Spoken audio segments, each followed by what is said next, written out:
Hello guys, welcome to CK மலைப்பறைகள். இதை நம்ம சேனல் ஃபஸ்ட் டைம் பார்க்குறீங்கன்னா சப்ஸ்கிரைப் பண்ணி வச்சுக்கோங்க. பக்கத்தில் இருக்கிற பெல் ஐக்கனை டேப் பண்ணி நோட்டிஃபிகேஷன் ஆலில் வச்சுக்கோங்க. லைக் பண்ணுங்கள், ஷேர் பண்ணுங்கள், கமெண்ட் பண்ணுங்கள். வாங்க வீடியோக்குள்ளே போகலாம். Good morning to all friends. இன்றைக்கி சண்டே ஃபுல் டே விலாக் தான் பார்க்குறீங்க. காலையில் எழுந்திரிச்சோடனே 9:15 தான் விலாக் ஸ்டார்ட் பண்ணேன். ப்ரஷ் பண்ணலான்னு ப்ரஷ் எடுத்து சுற்றிட்டு இருந்தேன், ஆனால் ப்ரஷ் பண்ணவே இல்லை. அப்புறம் டேட் பேப்பர் அந்த இதை கிழிச்சிட்டு அதுக்கப்புறம் நம்ம ராஜுக்கு என்ன ஓட்டிருக்குன்னு பார்த்துட்டு அதுக்கப்புறம் செடிகளை பார்க்குறக்கு போயிட்டேன். எடுத்தோடனே துளசி மங்களகரமாக சண்டே அப்போ. அதுக்கப்புறம் நம்ம அந்த ஆரஞ்சு பூத்தோட்டம் அதில் ஒரு பூ பூத்துருந்துச்சு. அப்புறம் நிறையா மொக்கெல்லாம் இருந்துச்சு. தக்காளி நாற்று, இது ஜாதி முல்லை. அதுக்கப்புறம் அடுத்தடுத்து உங்களுக்கே தெரியும். இது காலையில் எடுத்தது. 9:15 தான் ஸ்டார்ட் பண்ணேன். அதுக்கப்புறம் தண்ணியெல்லாம் பிடிச்சிட்டு வீரா நல்லா பார்த்துட்டு, வீராக்கின்னா பால் கொடுக்கல, அதனால தான் அப்படி பார்த்துட்ருக்கேன். மீனா அந்த பக்கம் திரும்பிடுச்சு, மேவே கட்டலன்னு அதுக்கப்புறம் வெள்ளையனை பார்த்துட்டு அதாவது எடுத்தோடனே எல்லாத்தையும் லைனாக பட்டு மட்டும்தான் மிஸ் ஆகும். அவன் நம்ம ஆட்டுக்குட்டியில் மேய்க்கிறதுக்கு போகிறதுக்கு முன்னாடி, அதாவது மத்தியானம் அப்போ வருவான். அப்புறம் பேஸ்ட் எடுத்துகிட்டு வீடியோ எடுத்துகிட்டே இது பண்ணிகிட்டு இருந்தால் அப்புறம் துணி துவைக்கணும்னு அம்மா இங்கே போட்டாங்க. அதுக்காக தண்ணி பிடிச்சாச்சுன்னு செக் பண்ணிவிட்டு அம்மா தக்காளி பஜ்ஜியும் சாப்பாடு செஞ்சாங்க. நான் மஷ்ரூம் பிரியாணி செஞ்சேன். உங்களுக்கு மார்னிங்கே ஷார்ட்ஸ் கொடுத்துருப்பேன். பாஸ்மதி அரிசியில் தான் செஞ்சேன். அதுக்கப்புறம் பாஸ்மதி அரிசி 2 டைம் கழுவிட்டு 3ஆவது டைம் தான் ஊற வச்சேன். ஊற வச்சு தண்ணி நல்லா வடிச்சிட்டு அப்புறம் தான் 3ஆவது டைம் தான் தண்ணியோடு வச்சேன். அப்புறம் சாப்பாடு பிரியாணி பண்ணும்போது கழுவு வேண்டாம்னு சொல்லி அப்படியே வச்சுட்டேன். அதுக்கப்புறம் நல்லா மிக்ஸ் பண்ணி விட்டு அது ஏன்னா அது ஏதாவதுக்கான இருக்குமோன்னு லூஸில் வாங்கினது, அதனால் ஏதாவது இருக்குமான்னு செக் பண்ணிவிட்டு தண்ணி ஊற்றி ஊற வச்சாச்சு. அதுக்கப்புறம் பாத்திரம் கழுவுறதுக்கு அந்த கப்பை போட்டு பிரியாணிக்கு 2 தக்காளி ஒரு வெங்காயம் தான் எடுத்தேன். கத்தி இல்லை, அதனால தான் அந்த கத்தி காமிக்கிறேன். அந்த கத்தி தான் இது. அம்மா சீமார் கிழிக்கிறதுக்கு வச்சுருந்த கத்தி, அதுதான் எடுத்து யூஸ் பண்ணேன். வெங்காயம் நீல வாக்கில் கட் பண்ணிவிட்டு தக்காளியும் நீல வாக்கில் தான் கட் பண்ணேன். அதுக்கப்புறம் மஷ்ரூமை கழுவிட்டு நல்லா கழுவிட்டு அதுக்கப்புறம் தான் உள்ளே போட்டேன். அம்மா 2ஆக கட் பண்ணி தந்தாங்க. கட் பண்ணதுக்கப்புறம் போய் கேஸு சின்ன குக்கரில் சாப்பாடு வச்சுருந்தாங்க. அதான் சொன்னால் தக்காளி பஜ்ஜிக்கு அந்த இதுக்கு. அதுக்கப்புறம் இதெல்லாம் முடிச்சுட்டு ஒரு கிளாஸ் டீ தந்தாங்க, குடிச்சிட்டு அதுக்கப்புறம் பிரியாணி பண்ணுறதுக்கு ஸ்டார்ட் பண்ணியாச்சு. பிரியாணிக்கான எல்லாத்தையும் பக்கத்தால் எடுத்து வச்சு கேஸ் ஆன் பண்ணி குக்கரை வச்சு ஆயில் ஊற்றி, நான் கரண்டியில் ஊற்றிட்டு இருந்தேன். அம்மா பாட்டிலில் எடுத்து ஊற்றிட்டாங்க. பாட்டிலில் இருந்த ஆயிலை ஊற்றினதுக்கப்புறம் பட்டை, சோம்பு, கிராம்பெல்லாம் போட்டு பிரியாணி பூ இதெல்லாம் போட்டு அதுக்கப்புறம்தான் கருவேப்பில்லை, அதுக்கப்புறம்தான் பச்சை மிளகா போட்டாங்க. பச்சை மிளகா போட்டதுக்கப்புறம் வெங்காயம் போட்டாங்க. வெங்காயத்தை போட்டு நல்லா வதக்கி விட்டு அதுக்கப்புறம்தான் தக்காளி போட்டாங்க. தக்காளி தக்காளி போடுறதுக்கு முன்னாடி இஞ்சி பூண்டு பேஸ்ட் போட்டாங்க. இஞ்சி பூண்டு பேஸ்ட் போட்டு அதுக்கப்புறம்தான் நல்லா வதக்கி விட்டு அதுக்கு மேலே தான் தக்காளி போட்டாங்க. தக்காளி போட்டதுக்கப்புறம் மது பேஸ்ட்டுன்னு ஒரு பிரியாணி பேஸ்ட் இருக்குது. நாங்கள் நேற்று தான் பர்ச்சேஸ் பண்ணி அதை சண்டே போடலான்னு எப்போவுமே நாங்கள் பிரியாணி எல்லாம் பண்ணும்போது அது போடுவோம். அதுக்கப்புறம் இன்றைக்கி புதுசாக சிக்கன் மசாலா அது ட்ரை பண்ணியிருந்தோம். கலர் சூப்பராக தான் வந்துருந்துச்சு. அந்த வீடியோ உங்களுக்கு பின்னாடி அட்டாச் பண்ணிடுவேன். பொடியெல்லாம் போட்டதுக்கப்புறம் பாஸ்மதி அரிசி போட்டு நல்லா மிக்ஸ் பண்ணி விட்டு வேணால் அந்த உப்பு காரம் எல்லாம் ஈக்குவலாக கலந்து வர அளவுக்கு அம்மா மிக்ஸ் பண்ணிகிட்டு இருந்தாங்க. ஸோ இந்த சமையல் வந்து அம்மா தான் பண்ணாங்க.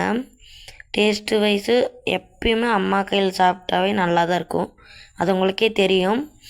அதுக்கப்புறம் 1/2 கிலோ அரிசிக்கு இந்த சொம்பில் 2 சொம்பு தண்ணி ஊற்றினோம். தண்ணி ஊற்றுனதுக்கப்புறம் கல்லரி விட்டு உப்பெல்லாம் கரெக்டாக இருக்குன்னு டேஸ்ட்டு பண்ணிவிட்டு, அதுக்கப்புறம் அது வந்து ஒரு அதாவது லோ ஃப்ளேம்லே ஒரு கொஞ்சம் நேரம் வேக விடலான்னு. ஆனால் கேஸ் எல்லாம் கம்மி பண்ணல, தட்டு போட்டு மூடி வச்சிட்டோம். அதுக்கப்புறம் தயிர் பச்சடிக்கு ரெடி பண்ணலான்னு அம்மா வந்து வெங்காயம் தயிர் எல்லாம் இது பண்ணிட்டாங்க. அப்புறம் கரண்டியை தேடிட்டு இருந்தாங்க, எடுத்து தந்து அப்புறம் அம்மா மறுபடியும் இன்னொரு டைம் மிக்ஸ் பண்ணாங்க. அதுக்கப்புறம் இது கொதி வருதான்னு பார்த்துட்டே இருந்தோம், ஆனால் கொதியே வரல. பக்கத்தால் சாப்பாடு அது ஃபஸ்ட்டு வீடியோவில் ஆஃப் பண்ணியிருப்பேன். அதுக்கப்புறம் மறுபடியும் பார்த்தேன், இதாகவே இல்லை. எல்லோரும் பார்க்குறீங்க, சப்ஸ்கிரைப் பண்ணிவிட்டு பாருங்கள், எல்லா வீடியோ நல்லா தான் இருக்குது, வேணால் போய் ஃபஸ்ட்டே பார்த்துட்டு வாங்க. அதுக்கப்புறம் அது வர்ற வரைக்கும் கொஞ்சம் அக்கா ஃபோனில் ஏதாவது ஒன்று பார்த்துட்டு இருந்தேன். அதுக்கப்புறம் விசிலும் வந்துச்சு, தம் போடல, தம் போட்டிருந்தா என்ன நல்லா இருந்திருக்கும். அதுக்கப்புறம் மிக்ஸ் பண்ணி விட்டு எனக்கு கொஞ்சம் அக்காவுக்கு கொஞ்சம் போட்டு சாப்பிட்டோம். அந்த பிரியாணி தான் ஈவினிங்கும் சாப்பிட்டோம், நல்லா தான் இருந்துச்சு. வேணுமாங்கிறவங்க இதை செஞ்சு பாருங்கள், டேஸ்ட் வைஸு நல்லா தான் இருக்குது.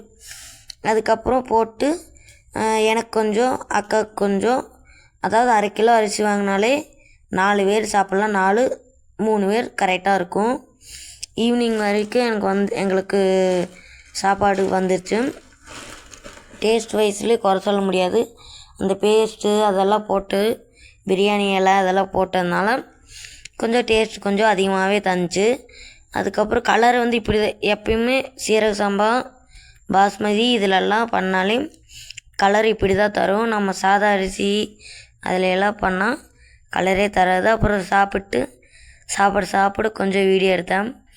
அதுக்கப்புறம் ஏன்னா சாப்பிட முடியல, கொஞ்சம் ஒரு மாதிரியாக திகட்டிகிட்டே இருந்துச்சுங்களா, அதனால் சாப்பிட முடியல. அதுக்கப்புறம் தயிர் பச்சடி கொஞ்சம் ஊற்றி சாப்பிட்டு தண்ணி பக்கத்தாலே வச்சுக்கேன்னா காரம் தாங்க முடியல. அக்காவும் அதே மாதிரி தான் பண்ணிகிட்டு இருந்தாங்க. அப்புறம் கொஞ்சம் நேரம் மதியம் தூங்கிட்டு பட்டும் எழுப்பிகிட்டு இருந்தானா, தூங்குறக்கே விடல, பால் ஊற்றுறது விளையாடுறது அது மாதிரி பண்ணிகிட்டு இருந்தால் அப்புறம் ஊற்றிட்டேன். அப்புறம் பாலெல்லாம் குடித்ததுக்கப்புறம் தூக்கிட்டு வந்து அக்கா கிட்ட கொடுத்தேன். அதாவது அது பால் குடிக்கிற வரைக்கும் தான், அதுக்கப்புறம் குடுன்னு ஓடிடு, வெள்ளையானு பார்த்துட்ருக்கேன். வெள்ளை வந்து எனக்கு ஊற்ற மாட்டேங்கிறீங்க, அதுக்கு மட்டும் ஊற்றுறீங்கன்னு பார்த்துட்ருக்கேன். அதுக்கப்புறம் அக்கா கிட்ட கொடுத்துட்டு, அது ஏன் வரமாட்டேங்குதுன்னு அது பிடிச்சி கிள்ற அம்மா கேட்குறாங்க, அது எதுக்கு கிள்ற அப்படின்னு. அப்புறம் ஈவினிங் ஆட்டுக்குட்டி மேய்க்கிறதுக்கு போயிட்டோம். போனோடனே அது அங்கேயே நின்றுருச்சு, ஏன்னா இங்கே ஒரு பட்டி ஆடு மாதிரி இருந்துச்சு, அதுகளை பார்த்துட்டு நின்று இருந்துச்சு. அப்புறம் அம்மாவும் வந்தாங்க, அதனால் பின்னாடியே அம்மா வந்தால் தான் வருவேன்னு சொல்லிட்டு நின்று இருந்துச்சு. அதுக்கப்புறம் இது ஒரு வாக்கில் வீரான் ஒரு வாக்கில் போகுது, போய் விளையாண்டே போகுது. அதுக்கப்புறம் கட்டி போட்டு பக்கத்தால் போனால் போதும், அம்மா வந்து நின்றும், ஆனால் நாங்கள்லாம் போனால் நிற்காது, ஓடும். அப்புறம் நான் மேயிற போங்க, உங்களுக்கு வேறு வேலையே இல்லைன்ட்டு மேய்ஞ்சிட்ருக்குது. மேய்ஞ்சதுக்கப்புறம் மீனா போய் பார்த்தா மீனாவும் அப்படி தான் இடம் இது வந்து வந்தோடனே கட்டினது, அப்புறம் மறுபடியும் மாற்றி கட்டினோம். இது வீடியோ எடுக்கிறேன்னு தெரிஞ்சு திரும்பிக்குச்சு. அதுக்கப்புறம் மேவு இருக்கிற இடத்துல கட்டிட்டு நல்லா மேய்ஞ்சிட்டே இருந்துச்சு. நாங்கள் போகிற வரைக்கும் மேய்ஞ்சிட்டே இருந்துச்சு. அப்புறம் அவனை அவுத்து விட்டாங்க அம்மா, கட்டியே வச்சுருந்தா என்னத்துக்காகிறதுன்னு அவுத்து விட்டாங்க. ஆனால் ஃபஸ்ட் கட்டி தான் வச்சுருந்தாங்க. அதுக்கப்புறம் வீட்டுக்கு வந்துட்டோம், மழை வர்றதுன்னு தெரிஞ்சு வீட்டுக்கு வந்துட்டோம், சரியான மழை. அதுக்கப்புறம் காற்று எல்லாம் வந்துச்சு. அந்த வீடியோவும் நான் உங்களுக்கு எடுத்திருப்பேன், ஆனால் அது எங்கேன்னு தெரியல, முன்னாடியே போட்டிருப்பேன்னு நினைக்கிறேன். அதுக்கப்புறம் சாயங்காலம் பிரியாணி கொஞ்சம் சாப்பிட்டு தண்ணி காய வச்சு குளிச்சுட்டு, அதுக்கப்புறம் அக்கா பாத்திரம் கழுவுனாங்க, அவங்களுக்கு கொஞ்சம் ஹெல்ப் பண்ணிவிட்டு, கரண்ட்டும் போய் வருதா, அதனால் கொஞ்சம் அக்காவுக்கும் ஹெல்ப் பண்ணிவிட்டு ஒரே சொதன்னு இருந்துச்சு. அதுக்கப்புறம் போய் சாமி அந்த ஆரஞ்சு பூ பூத்துருந்துச்சு இல்லைங்களா, காலையில் பார்த்தீங்களா அந்த வீடியோலாம், அது வந்து பூத்து இருந்துச்சு. சரி சாயங்காலம் பறித்து சாமிக்கு வைக்கலான்னு பறிச்சிட்டேன். பறித்ததுக்கப்புறம் அதில் நிறைய மொக்கெல்லாம் இருக்குது. ஆனால் அது மழைன்னு நினைக்கிறேன், அதனால தான் அது வரமாட்டேங்குது போல். மொக்கு ஆனால் நிறையா இருக்குது. அப்புறம் தக்காளி செடி நான் 2 தான் நட்டினேன், வீடியோ பார்த்துருப்பீங்க. 2 தான் நட்டேன், ஆனால் 4 வந்துருச்சு. அதுக்கப்புறம் அக்கா பாத்திரம் கழுவிட்டு என்ன இதையெல்லாம் எடுப்பியான்னு கேட்டிருந்தாங்க. ஆமாக்கா, ஃபுல் டே விலாக் இல்லை, அதனால் எடுத்துகிட்ருக்கேன் அப்படின்னு சொல்லிவிட்டு அம்மா மார்னிங் ஊற வச்ச அந்த துணியை துவைச்சிட்டு இருந்தாங்க. தண்ணி பிடிச்சிட்டு நானும் ஹெல்ப் பண்ணிவிட்டு பேசிட்டு ஜாலியாக விளையாண்டுட்டு இருந்தேன். அப்புறம் பட்டும் அம்மா வந்து வீரானுக்கு பால் வாங்குறதுக்கு சொசைட்டி போயிட்டாங்க, பால் சொசைட்டி. அவனை கூப்பிட்றான், திரும்பி பார்க்காம ஓடுறான். சரி இனிமேல் பாலுக்கு வரவில்லை, அப்போ பார்த்துக்கிறேன்னு சொல்லிவிட்டு விட்டுட்டேன். அதுக்கப்புறம் இந்த கிளிப்பிங்கே நிறையா வரும், ஏன்னா கட் பண்ணாமல் எடுத்துகிட்டே இருந்தேன்னா கூப்பிட்டானா திரும்பி பார்க்காம ஓடிட்டான். அதுக்கப்புறம் கொஞ்சம் இடையிலலாம் வந்திருக்காது, ஏன்னா ஃபோன் சார்ஜ் போட்டேன். அதனால் நைட்டு வந்து டின்னர் வந்து பருப்பு சாப்பாடு அப்புறம் தேங்காய் சட்னி தான்.